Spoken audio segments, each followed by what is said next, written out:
सच्चे सुख की प्राप्ति के लिए दुख से मुक्त होना आवश्यक है। यानी हम अगर जीवन में सच्चा सुख प्राप्त करना चाहते हैं तो हमें सच्चा सुख तभी मिलेगा जब मैं दुखों से मुक्त हो जाऊंगा।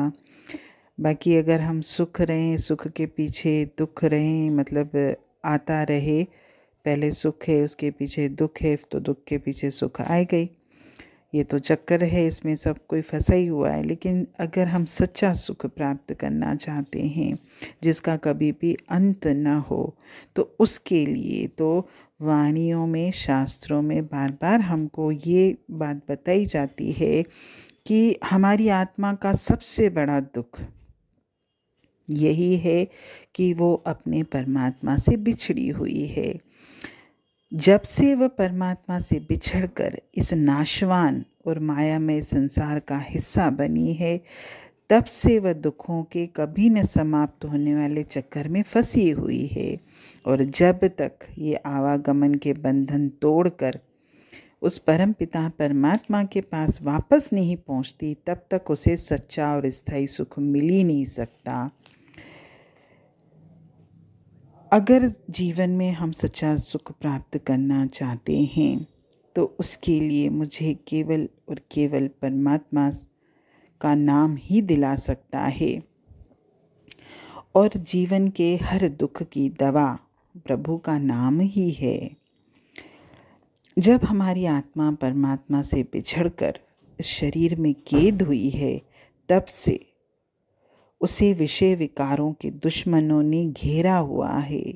वह आशाओं की, तृष्णाओं की, मोह की, ममता की, सबकी शिकार बन गई है और काल चक्र में फंस गई है। और काल चक्र में घिरी हुई हमारी जीवात्मा वृद्धावस्था, बीमारी, मृत्यु, इनका शिकार बनती रहती है। उसको अपने वर्तमान का, भूत का, भविष्य का किसी का भी ज्ञान नहीं है। वो तो उसके सामने जो भी बात आती है बस वो उसको ही जानती है, उसी को पहचानती है। उसे ना अपने या दूसरों के पूर्व जन्मों के बारे में भी कुछ पता नहीं है। वो अपने भविष्य के बारे में भी नहीं जान सकती।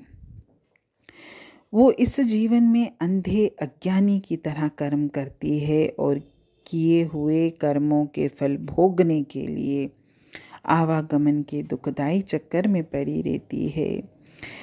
प्रभु के नाम का सिमरन करने से, उस परमात्मा से जुड़ने से हमारी आत्मा अज्ञानता के अंधेरे से ज्ञान के प्रकाश में पहुंच जाती है। फिर ये अंधे अज्ञानी की तरह नहीं बल्कि पूर्ण ज्ञानी की तरह कर्म करती है। इसका मृत्यु से, नरकों के भय से छुटकारा हो जाता है। वो हर प्रकार के दुखों से, संतापों से मुक्त हो जाती है। वो जन्म मरण के चक्कर में नहीं आती। और इन सब के लिए केवल और केवल आत्मा को परमात्मा से मिलाप करना पड़ेगा और उसके लिए उसे प्रभु का नाम सिमरन करना पड़ेगा। तभी उसके जीवन के दुख दूर होंगे। अन्यथा वो शरीर धारण करके जब से संसार में आई है, केवल और केवल दुख ही भोग रही है। अगर तृष्णाओं के रोग हैं, इच्छाओं के रोग हैं, माया की प्राप्ति है, जो भी हमारी हैं चीज़ें, ये सब की सब उस परमात्मा के नाम से ही दूर हो सकती हैं। चाहे हमारे लाखों सगे संबंधी हों, लेकिन अंत समय के दुख से मुझे कोई भी छुटकारा नहीं दिला सकता।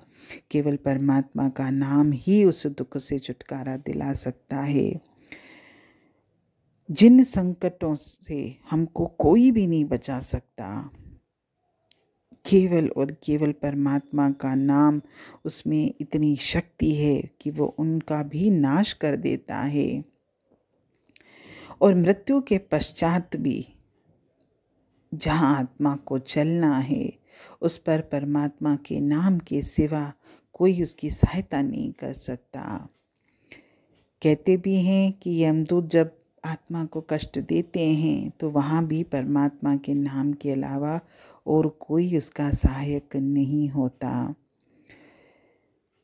नाम जो है लोक और परलोक सब दुखों का नाश कर देता है और इस आवागमन के बंधनों से भी मुक्त कर देता है और सच्चा और पूर्ण सुख प्रदान करता है। हरि ओम।